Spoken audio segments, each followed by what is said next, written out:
Letztes Mal bei I'm Out, die letzte Woche in Mexiko und die haben es nochmal so richtig in sich gehabt. Im Bergdorf San José del Pacifico habe ich nicht nur eine schöne Aussicht gehabt von meinem Balkon aus, sondern es hat endlich auch mal eine Entspannung gegeben für die müden Velofahrer bei in einer traditionellen mexikanischen Sauna, Temazcal. Von San José del Pacifico aus ist es auf den wahrscheinlich längsten Downhill gegangen von der bisherigen Reise, nämlich runter an die Küste von Oaxaca. Inmitten von diesem Strandparadies durfte ich meinen Geburtstag feiern. Nein, es gibt ja eigentlich auch Schlechteres, als irgendwie so eine Aussicht zu haben am Morgen, wenn man aufsteht und Geburtstag hat.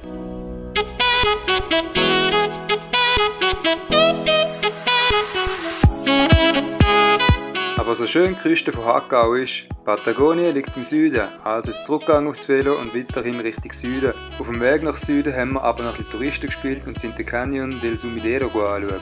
Fast 1000 Meter hoch sind hier die Felswände. Vom tiefen Canyon aus ist es zurück an die höheren Berge gegangen, nach San Cristobal de las Casas, gelegen auf 2100 Meter über dem Meer. San Cristobal de las Casas ist der letzte große Stopp vor Guatemala.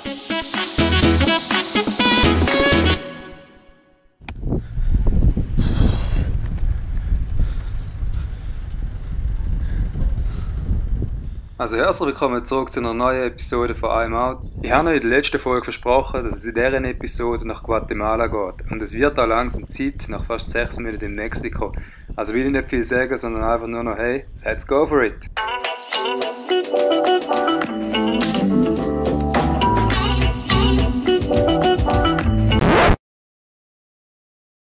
Ja, ganz sicher der allerletzte Platte in Mexiko. Meine Fresse, genau 20 Kilometer vom Grenzübergang. Wie kann das sein? Da ist das Loch. Da sieht man es. Ein bisschen. Ja, scheiße. Ja, nu, gehört dazu zum Velofahrerleben.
Erste Nacht in Guatemala, besser könnte es fast nicht sein. Super geiler Schlafplatz und es hat nicht einmal geregnet. Yeah.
Da mein Ofen kaputt ist, wird heute ein Ofen gebaut aus einer Bierdose Gallo. Das Bier aus Guatemala. Mal schauen, ob wir daraus einen Ofen bauen können.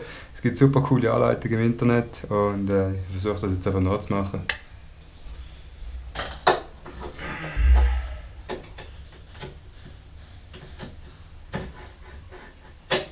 Mein Messer ist nicht so geeignet dafür.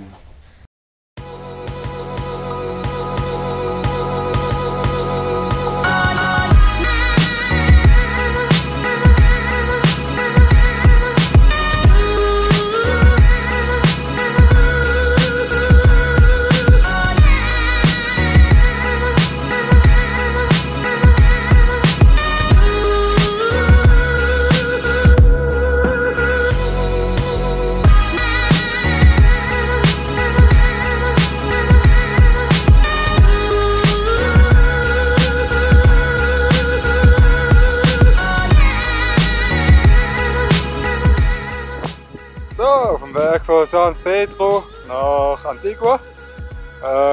Es gibt wieder viel zu klettern heute. Wird nicht langweilig in Guatemala, wie gefällt auf jeden Fall nicht. Und ja, ich hoffe, ich schaffe es heute. Es sind 80 Kilometer, ist eigentlich nicht viel. Aber wenn es so aufwärts geht, dann wird es happig. Ja, man hat es gesehen, da hinten dran wunderschöner Ausblick auf den Vulkan San Pedro.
Jetzt gehen wir wieder mal einen Vulkan besteigen.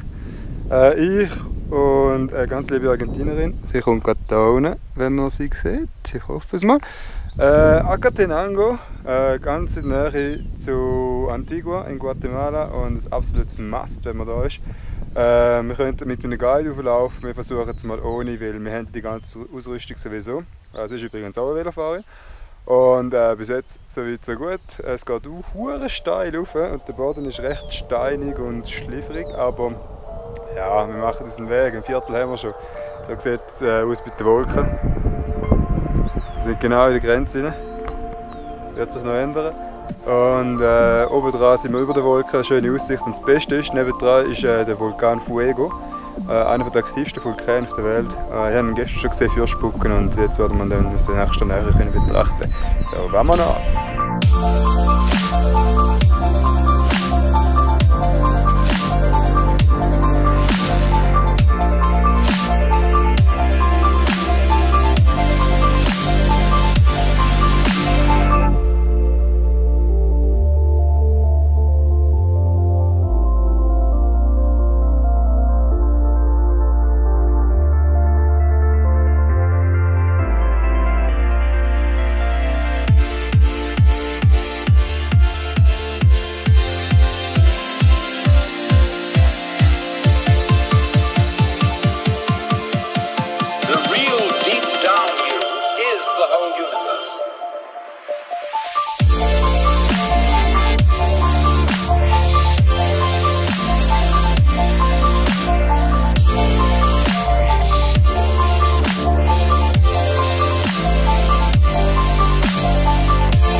Guatemala, du bist wunderbar gewesen. Merci vielmals für alles. Es wird aber Zeit zum Weitergehen, aber nicht in dieser Folge. Das kommt in der nächsten Folge. Das nächste Mal bei einem Out geht es über die Grenze nach El Salvador, wo mich richtig heiße Temperatur erwartet. Und gerade mal 5 Tage später geht es bereits über die nächste Grenze nach Honduras, das Land mit den vielen Schlaglöchern. Und gerade mal 24 Stunden später an der Grenze zu Nicaragua wird ein weiterer Meilenstein erreicht, 30.000 Kilometer. Quasi als Belohnung für 30.000 Kilometer schenkt man Nicaragua so die ziemlich beste Straße, die man finden in Zentralamerika. Dank dem guten Zustand von diesen Straßen geht es relativ zügig durch das wunderschöne Land weiter nach Costa Rica und Panama.